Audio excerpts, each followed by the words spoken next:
আসসালামু আলাইকুম আমার প্রিয় দর্শক, আপনাদেরকে আজকে আমি আলু দিয়ে গরুর মাংসের পাতলা ঝোল করে দেখাবো। পাতলা ঝোল বলতে একবারে অনেকটা ঝোল না, যাই হোক একটু ঝোল ঝোল। গরুর মাংসটা তো ভুনা ভুনা করলে বেশি বেশি ভুনা ভুনাই করা হয়, তাই না? আমি আজকে এটা একটু ঝোল ঝোল করে রান্না করব। চলেন আমি কিভাবে রান্না করি সেটা আপনাদের সঙ্গে শেয়ার করি।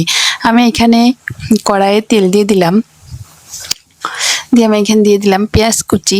আর পেঁয়াজ কুচিটা দেওয়ার কারণ কি জানেন? পেঁয়াজ বাটা গরুর মাংসে দিলে একটু টকটক লাগতে পারে, বা দুই একদিন রেখে দিলে দেখা যাচ্ছে ফ্রিজে না রাখলে টক লাগতে পারে। এই জন্য পেঁয়াজ কুচিটা ভেজে নিলে কিন্তু এটা লাগার কোনো সম্ভাবনাই নেই।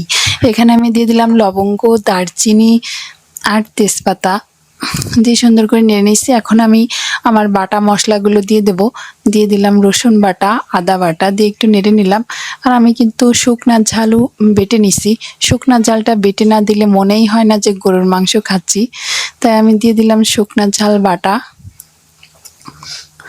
আর দিয়ে দিলাম জিরা বাটা আর ধনিয়া বাটা। আমি কিন্তু কিছু গরম মশলা বেটে নিছি, একটা কালো এলাচ, একটু ভাঙা জয়ফল, এক টুকরা জয়ত্রী, কয়েকটা গোলমরিচ আর কয়েকটা সাদা এলাচ, সেটা আমি এর সঙ্গে অ্যাড করলাম। মশলাটা সুন্দর করে কষায় নিয়ে আমি দিয়ে দিলাম লবণ স্বাদ মতো, 1 চামচ হলুদ দিয়ে দিলাম। দিয়ে আমি মশলাটা আরেকটু কষায় নিয়ে দিয়ে দিব মাংসগুলো। আপনারা এইভাবে মশলা কষিয়ে বাটা মশলা দিয়ে মাংস রান্না করে খেয়ে দেখবেন কতটা সুস্বাদু হয়। আমি এইখানে 1.5 কেজি মাংস নিচ্ছি। মাংসগুলো সুন্দর করে ধুয়ে পরিষ্কার করে রেখে দিয়েছিলাম, সেটা আমি এর ভিতর দিয়ে দিলাম।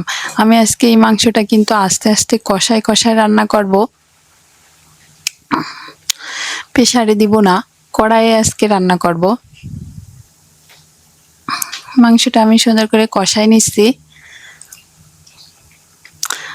আপনারা কিন্তু অবশ্যই আমার ফেসবুক পেজটা ফলো করে দিবেন আর আমার ইউটিউব চ্যানেলটা সাবস্ক্রাইব করে দেবেন।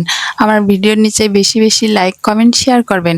আমি কিন্তু এটা অনেকক্ষণ ঢেকে আস্তে আস্তে কষায় নিছি। দেখেন অনেকখানি পানিও ছেড়ে দিছে।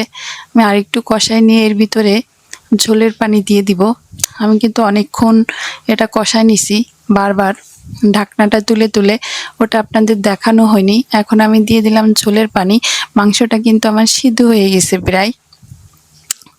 এখন আমি এর ভিতর আলুগুলো দিয়ে দিব। আলুগুলো আমি দিয়ে আর একটু বলক তুলে নিছি। দেখেন বলক উঠে গেছে। মাংসটা আপনারা এইভাবে রান্না করে খেয়ে দেখবেন, আলু দিয়ে খুবই মজা লাগে, একটা দুর্দান্ত টেস্ট আসে মাংসে। আমি এখন আমার মাংসটা রান্না কিন্তু শেষ। এখন আমি এগুলো তুলে আপনাদেরকে দেখাচ্ছি, কতটা মজা হয়েছে দেখলেই বুঝতে পারবেন তাহলে খেতে কত না মজা। আপনারা কিন্তু অবশ্যই ভালো থাকবেন আর আমার পেজটা ফলো করে দেবেন, আমার ইউটিউব চ্যানেলটা সাবস্ক্রাইব করে দেবেন আর আমার ভিডিওর নিচে বেশি বেশি লাইক কমেন্ট শেয়ার করবেন। নিজেদের প্রতি খেয়াল রাখবেন। আল্লাহ হাফেজ।